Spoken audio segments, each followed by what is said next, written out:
9 days and 9 stories. And day 7 today as we celebrate Ma Durga in the form of Kalaratri. This story comes from Devi Mahatmya, in which sage Markandeya is narrating this entire incident.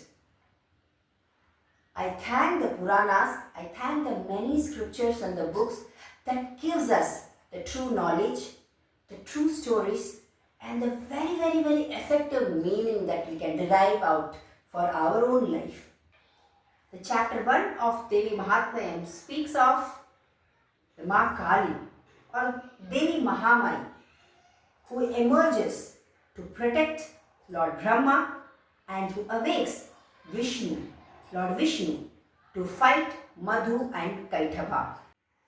Mahavishnu stays in Vaikunta, his loka, which is immersed full of ocean. He is asleep, or would say in Yoga Nidra, and his bed is the Sheshanaga. From Mahavishnu's navel, there comes a string, and just above the string there is a pink lotus, and from the pink lotus there emerges Lord Brahma. Lord Brahma, who is known to be the creator. He is the officer in charge to create. One day, from the ear of Mahavishnu, there came the earwax, the dirt. And as it tried to touch the Seshanaga, suddenly it emerged as two demons, two asuras, a Madhu and Kaitabha. Both of them looked very strong, red eyes, and they looked here and there. They wanted to acquire great strength and great boon, so fine. As like any other asuras, they also started meditating. Now they started meditating on the Mahamaya, the Adishakti. And with their meditation, there emerged Mahamaya for them, asking what do they want as boon. Immediately, and Madhu and Kaitabha asked, did you guess it? Immortality? Small change. They asked, they would be granted a boon that only when they want death, that should come to them. Else, nobody can defeat them. Mahamaya blessed them with the boon. And so, Madhu and Kaitabha became even more stronger because of the thought that nobody can defeat them. They became so arrogant, they became so full of pride, and they looked here and there, whom to disturb, and immediately in their eyes first came the creator, the officer, the Lord Brahma himself. The Lord Brahma, innocently smiling and doing his duties, Madhu and Kaitabha started disturbing him. In fact, they thought of a very negative one. In fact, they wanted to kill Lord Brahma. Now Brahma, seated on the pink lotus attached to Mahavishnu's navel, what could he do? He knew that Madhu Kaitabha would certainly kill him. He had to preserve his duty, the Vedas, but Madhu and Kaitabha snatched the Vedas from his hand and they straight went into Patala Loka, just deep inside the ocean, and hid the Vedas. Now Lord Brahma looked for solution how to save the Vedas and the world, and of course Lord Brahma himself, he immediately looked at Mahavishnu, his creator, and he saw Mahavishnu in deep Yoga Nidra. In spirituality, Yoga Nidra doesn't mean just sleepiness, just asleep as like human form.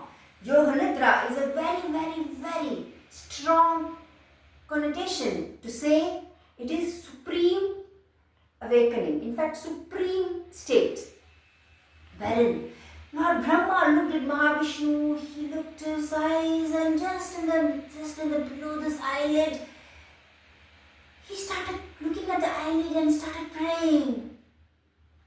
You know whom he started praying for? The Mahamaya himself, the creator of the entire cosmos, the creator of Mahavishnu, the creator of Shiva, the creator of Brahma. And he started praying. He also started praising her. O Ma Kali, O Mahamai, you with 10 hands, each hand holding one sword, a discus, mace, a human skull, a sling, an iron club, the couch, a bow, an arrow, and the spear. O Mahamai, O the Kali, you are the creator. You are everywhere. You are everything. You, please come. If you don't come, who will awaken Mahavishnu? Who will fight with Madhu and Kaitabha? Who will protect the entire cosmos? O Mahamai. And as Lord Brahma kept praising with utmost devotion, from the Yoga Nidra state, Mahavishnu, from his eyes, nose, mouth, heart, chest and his arms, there emerged a divine form.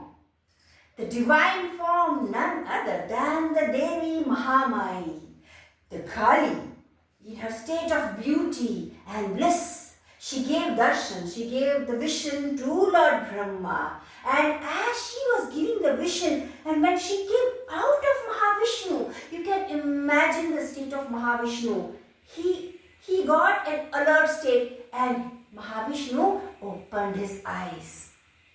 When he opened his eyes, he saw in front of him the Madhu and Kaitabha ready to rage and ready to fight with Lord Brahma. Understanding the stance, immediately Mahavishnu got up and started to fight himself with Madhu and Kaitabha for 5,000 long years. And that too, with weapons? No. Mahavishnu used only his 2 hands to fight with Madhu and Kaitabha, as told, for 5,000 long years. But Madhu and Kaitabha, as their boon goes by, they cannot be made to defeat and they cannot be made dead unless they desire so. So, finally at the end, Mahavishnu accepted the defeat. Yes, he accepted the defeat and smiled and praised Madhu and Kaitabha. They praised and asked, "Oh, how good warrior you both are." Now Madhu and Kaitabha were delusioned because Mahavishnu himself is praising. So they also got so very happy, and instead they asked Mahavishnu. Remember, Mahavishnu was their father. They had actually emerged from the earwax of Mahavishnu, right? But still, forgetting all that, they with full of pride asked Mahavishnu, "Please ask what boon you want." Immediately Mahavishnu, as if he was waiting for that exact minute, he asked, "The only boon that I could ask you is that I must slay you." Got it? So Mahavishnu asking boon that Mahavishnu should slay Madhu and Kaitabha. Madhu and Kaitabha got alert and they immediately answered, "That is okay, but a condition. We both must not be slayed where there is no land. We should be slayed where there is no water." And so this was very particular because Mahavishnu was in the entire ocean and full of water, and Madhu and Kaitabha were not ready to get slayed on the land themselves. Hence, immediately Mahavishnu, the Maha Supreme, he took Madhu and Kaitabha in his hands, he kept them on his thigh and made them into 2 pieces, Madhu and Kaitabha. The end of Madhu and Kaitabha. They got slain on the thigh of Mahavishnu. And also the belief goes by that Madhu and Kaitabha, though they got multiplied into 2, they themselves got multiplied into 12. So that they actually immersed as what we are now living the earth, the Bhuloka. They become the layers of the earth. Interesting. But this and many more stories you must take on to the Puranas and the many scriptures that we have it in our Hindu mythology. Did you like today's story? If you like it, do share it with your friends and relatives. Thank you for watching today's story. We will come back tomorrow with yet another interesting story.